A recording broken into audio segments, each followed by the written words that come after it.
तो साथियों, साल के much awaited IPO Tata Tech IPO ने मार्केट में दस्तक दे दी है। डेट्स अनाउंस हो चुके हैं। नवंबर 22 से नवंबर 24 के बीच में ये आईपीओ आने वाला है। इस आईपीओ में टाटा मोटर्स के शेयर होल्डर को शेयर होल्डर कैटेगरी में कोटा भी दिया गया है। एंड अगर आप बात करेंगे क्री मार्केट प्रीमियम के बारे में, तो प्रीमियम से लगातार बढ़ते जा रहे हैं। जो लेटेस्ट क्री मार्केट प्रीमियम है वो क्लोज टू 75% है। एंड जिस तरीके से प्रीमियम्स एक तरफा रैली दिखा रहे हैं, इसमें कोई दुराई नहीं है। एंड शक भी नहीं होना चाहिए कि आईपीओ आपको लिस्टिंग पर पैसा डबल करके देगा।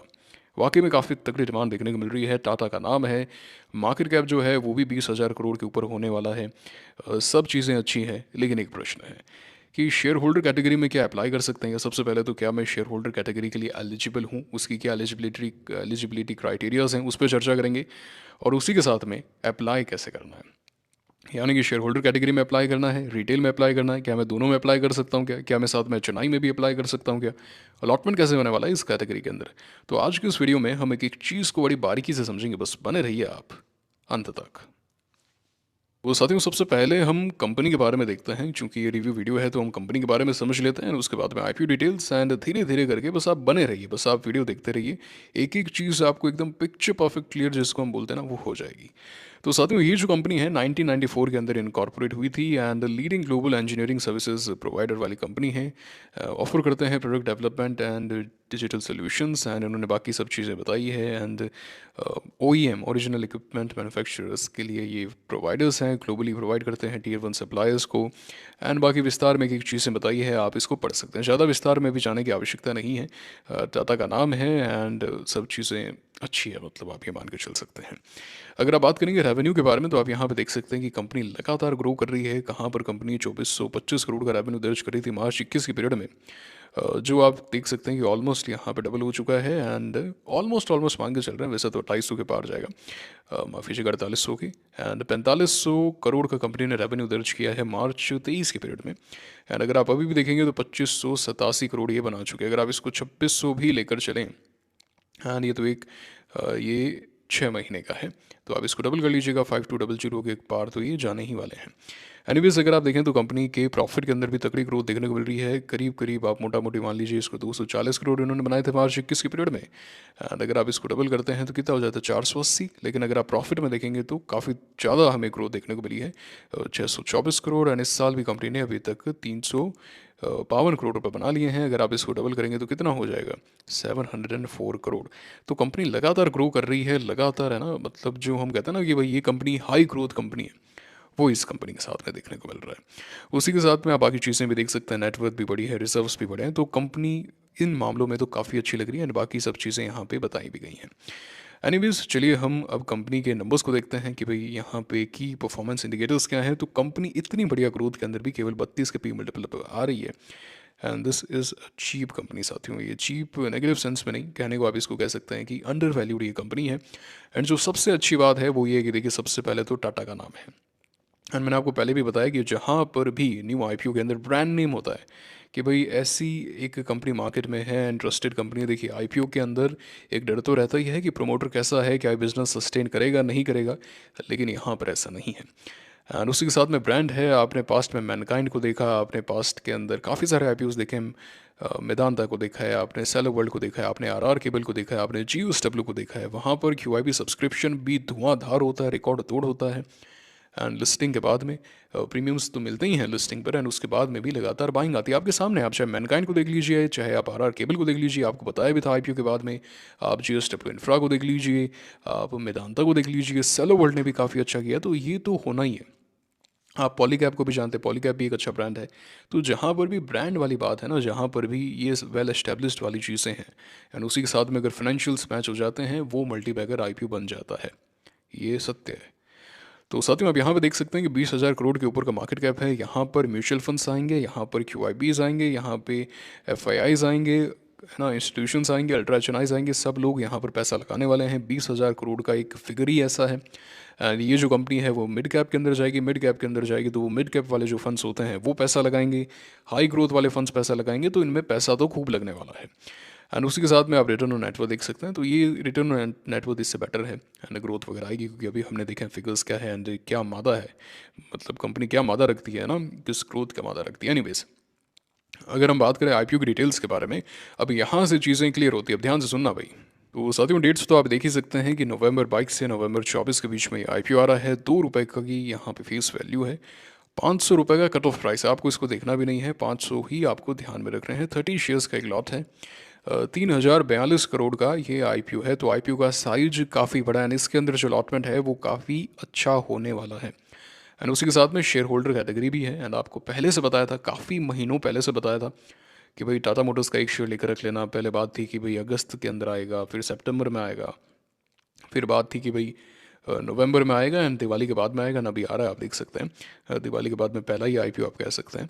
एंड पूरा का पूरा ऑफर फॉर सेल है। अब देखिए, आप एक चीज़ देखिए, आयरनी देखिए कि अगर कोई ऐसा आईपीओ होता जिसके प्रीमियम्स अच्छे नहीं होते एंड टाटा की ब्रांडिंग नहीं होती, सब चीज़ें होती, तो ऑफर फॉर सेल देख के जो एक पहली चीज़ मन में आती है रिटेलर्स के, वो ये आती है कि भाई ऑफर फॉर सेल कंपनी क्यों लेकर आ रही है, बेकार की कंपनी है ना, कंपनी के पास तो कुछ भी नहीं जा रहा एंड ग्रीडी प्रमोटर्स हैं, ये सब चीज़ें आती हैं और वो जायज़ भी है।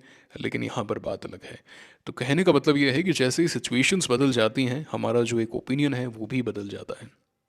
आप ऐसे किसी का मर्डर कर दो, वो गलत है ना, लेकिन अगर आप किसी टेररिस्ट का मर्डर कर दो जो आपके सामने है, तो उसके लिए आपको नवाजा जाएगा, आपको इनाम दिया जाएगा, है ना, वही चीज़ है। तो सिचुएशंस को देख के चीज़ें चेंज होती है, हमारा परसेप्शन चेंज होता है एंड एक साइकोलॉजिकल चीज़ आपके साथ में साझा कर दी है। एनीवेज, अगर आप यहाँ पे देखें तो 50% जो है वो क्यूआईबीज़ के लिए रिजर्व रखा गया है, 35% रिटेलर्स के लिए, 15% एचएनआईज़ के लिए।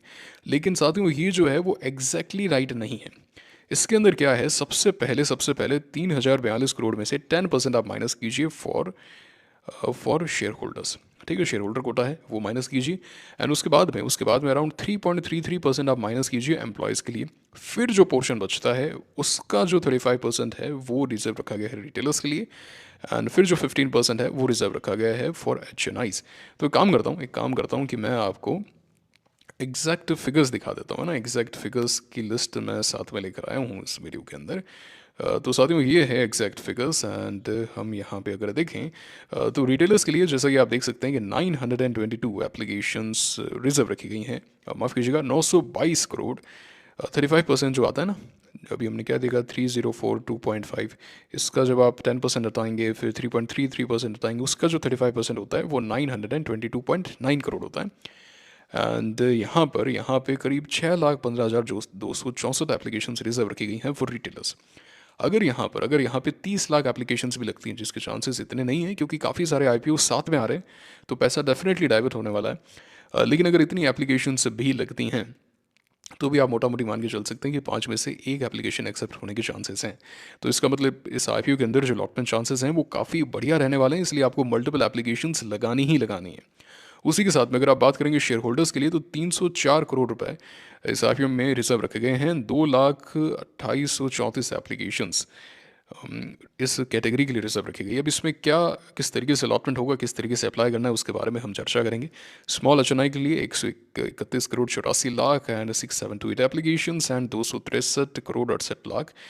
बिग एचएनआईज के लिए एंड 12,556 एप्लीकेशन रिजर्व रखी गई हैं फॉर दिस पर्टिकुलर कैटेगरी।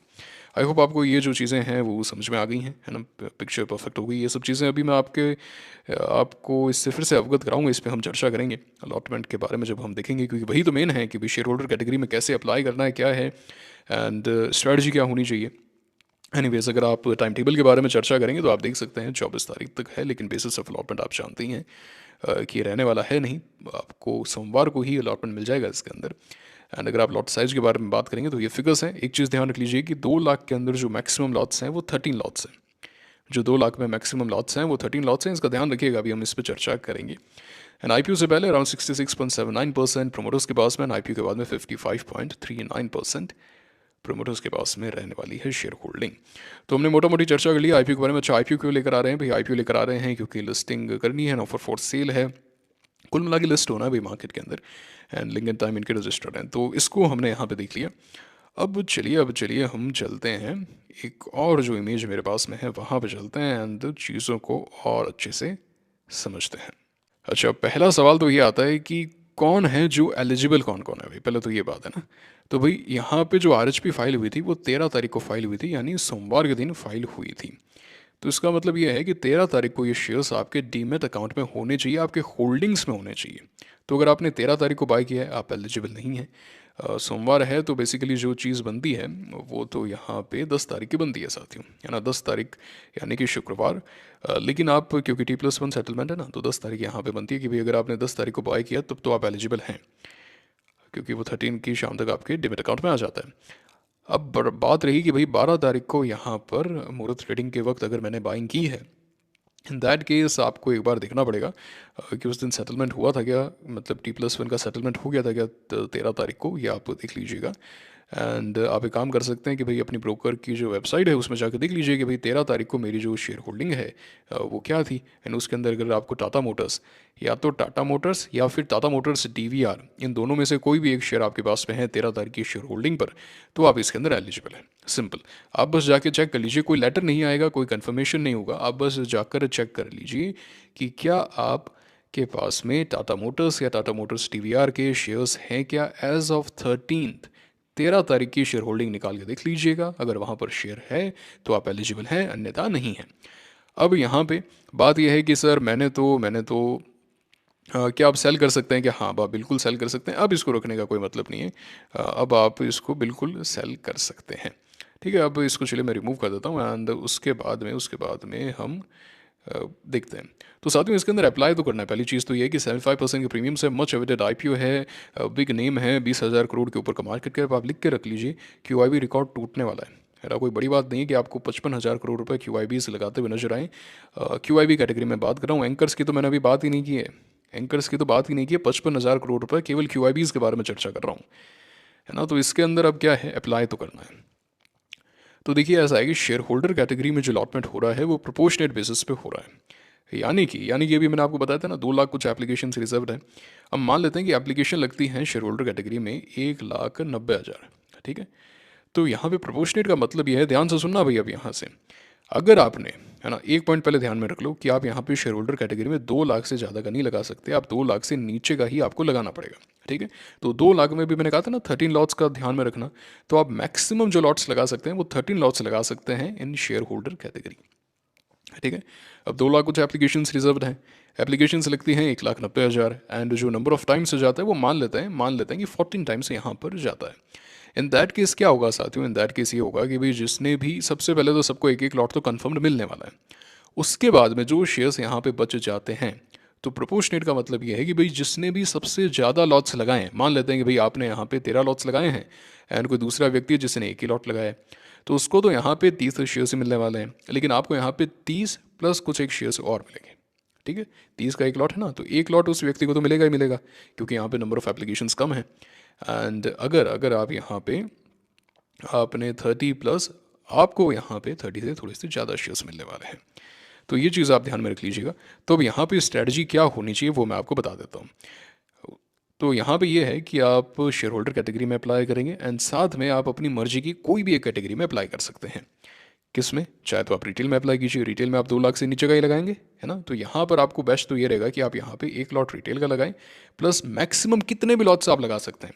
आप यहाँ पे अगर 13 लॉट लगा सकते हैं कि सर मेरे पास में तो 1.5 लाख रुपए ही हैं, कि भाई मेरे पास में तो 1.5 लाख रुपए, इन दैट केस आपको क्या करना है, आपको यहाँ पे 15,000 रुपये निकाल लो फॉर रिटेल एक लॉट, एंड बाकी का जो अमाउंट है 1,35,000 वो आप शेयर होल्डर कैटेगरी में लगा दो, ठीक है। आपको यहाँ पे टारगेट ये करना है कि आप मैक्सिमम शेयर होल्डर कैटेगरी में अप्लाई कर पाएँ एंड जो पोर्शन बचता है वो आप रिटेल में लगा दें। तो जो सबसे पहला ऑप्शन है वो तो आप ये है। अब आपको ये है कि भाई मैं तो स्मॉल HNI में लगाना चाहता हूँ, बिल्कुल आप स्मॉल HNI में भी अप्लाई कर सकते हैं। आप शेयर होल्डर कैटेगरी में लगा दो 2 लाख से नीचे का, स्मॉल HNI में 2 लाख से 5 लाख के बीच में लगा दो, एंड 10 लाख मतलब। एंड अगर आप share holder category and big HNI में अप्लाई करना चाहते हैं तो आप वो भी कर सकते हैं। आप 2 लाख यहाँ पे लगाइए, 2 लाख से नीचे का यानी 13 लॉट्स, एंड बिग HNI के जो लॉट्स हैं वो आप यहाँ पे लगा दीजिए यानी 10 लाख की एप्लीकेशन। आप ये कार्य भी कर सकते हैं। यानी आपको क्या करना है, आपको शेयर होल्डर कैटेगरी में जितने मैक्सिमम आप लगा सकते हैं कि भाई आप दो, मैक्सिमम तो 13 लॉट्स हैं, लेकिन आपकी जो श्रद्धा है वो तो भाई 10 लॉट की है, तो 10 लॉट लगाइए और एक लॉट आप रिटेल में लगाइए, ठीक है। तो आप ये कार्य कर सकते हैं। फिर से रिपीट कर देता हूँ, share holder category maximum as much as you can, देखिए मैंने यहाँ पे लिखा भी है as much as you can in share holder category. And जो रिमेनिंग आपकी कैटेगरी बचती है वो रिटेल बचती है, स्मॉल HNI बचती है, बिग HNI बचती है, वो आप पे डिपेंड करता है, आप लगा दीजिए। अगला सवाल ये आता है कि सर क्या मैं HNI एंड रिटेल में अप्लाई कर सकता हूँ क्या? नहीं। क्या आप महिला और पुरुष एक साथ में हो सकते हैं क्या? नहीं। उसी तरीके से आप एच और रिटेल एक साथ में नहीं हो सकते। लेकिन आप शेयर होल्डर एंड रिटेल तो हो सकते हैं ना। एक रिटेल शेयर होल्डर हो सकता है, एक एच भी शेयर होल्डर हो सकता है, लेकिन आप रिटेल एंड एच एक साथ में नहीं हो सकते। तो इस बात को भी ध्यान में रखना है, दोनों कैटेगरी में नहीं लगाना। फिर से रिपीट किया, share holder category as much as you can, plus any category of your choice, retail, small H and big H. सबसे ज़्यादा अलॉटमेंट चांसेस कहाँ होंगे? सबसे ज़्यादा allotment chances and better allotment chances 1 and 3 category में होने वाले हैं। स्मॉल एच में नहीं लगा के अगर आप बिग एच में लगा सकते हैं then go with it, big H plus share holder quota. और अदरवाइज बेस्ट जो है वो रिटेलर्स के बारे में बात करें जो maximum viewers and maximum subscribers हैं, retail plus share holder category as much as you can. I hope this is pretty clear to you. तो साथियों ये है, आई एम श्योर आपके सभी डाउट्स यहाँ पर क्लियर हो गए हैं इस कैटेगरी को लेकर कि भाई कौन सी कैटेगरी में क्या करना है एंड अब अप्लाई कैसे करना है। तो जो भी आपका ब्रोकर है जैसे कि जीरोधा या फिर आप स्टॉक्स, वहाँ पर आपको शो करेगा कि भाई एम्प्लॉय का है, ये आपका शेयर होल्डर का है, या आपका नॉर्मल है। तो आप दोनों में सेलेक्ट करके 2 एप्लीकेशन लगा सकते हैं एक पैन से। तो ये वाली बात है साथियों, मैंने प्रयास किया कि सभी डाउट्स आपके क्लियर किए जाएं, लेकिन फिर भी कोई प्रश्न बचता है, कमेंट बॉक्स आपके लिए हमेशा खुला है, आप अपने प्रश्न कमेंट बॉक्स में पूछ सकते हैं। एंड अगर डिमैट अकाउंट ओपन करना चाहते हैं, लिंक डिस्क्रिप्शन में कमेंट बॉक्स में दिया है, टोटली फ्री अकाउंट का। अब स्टॉक्स में जाके अपना अकाउंट ओपन कीजिए, no account opening charges, no demat account charges and no MC charges. लाभ उठाइए इसका, अभी आईपीओ में वक्त है, अभी से अकाउंट रेडी कर लीजिए। अगर नहीं है तो अलॉटमेंट चांसेस काफ़ी ईजी रहने वाले हैं, जैसा कि मैंने कहा 30 लाख एप्लीकेशंस भी लगती हैं तो भी 5 में से 1 है। वो भी मैं आपको एक्सट्रीम लेके जा रहा हूँ और उसी के साथ में और काफ़ी आईपीओस आ रहे हैं, तो पैसा डिवाइड होगा। अभी के लिए आपका फोकस टाटा टेक होना चाहिए। और उसके बाद में अगर आप बात करें प्रायोरिटी लिस्ट के बारे में, तो वो गांधार रिफाइनरी जो है वो सेकंड नंबर पर आता है। खैर उसके बारे में हम आने वाले वीडियोस में चर्चा करेंगे। ये हमने एक मोटा मोटी टाटा टेक को देखा है। कैसा लगा वीडियो कमेंट करके बताइए। मेक श्योर कीजिए कि आप वीडियो को लाइक कर रहे हैं एंड उसी के साथ में मेक श्योर कीजिए कि आप टेलीग्राम चैनल को ज्वाइन करें, क्योंकि यहाँ से जो अपडेट होगी वो आपके साथ में टेलीग्राम पर ही साझा की जाएगी। जैसे आप देख सकते हैं, लेट अस क्री मार्केट प्रीमियम 375 के हैं, 75% होता है। एंड ये जो फिगर हैं वो आपको आने वाले समय में और बढ़ते हुए ही नज़र आने वाले हैं साथियों, है ना। तो तैयार रहिए एंड ज़रूर से ज्वाइन कीजिएगा टेलीग्राम चैनल को। एंड यही था बस आज का वीडियो। आई एम श्योर आपने सभी कार्य किए हैं। मुलाकात होगी आपसे अगले वीडियो में। Signing off for now, thank you very much.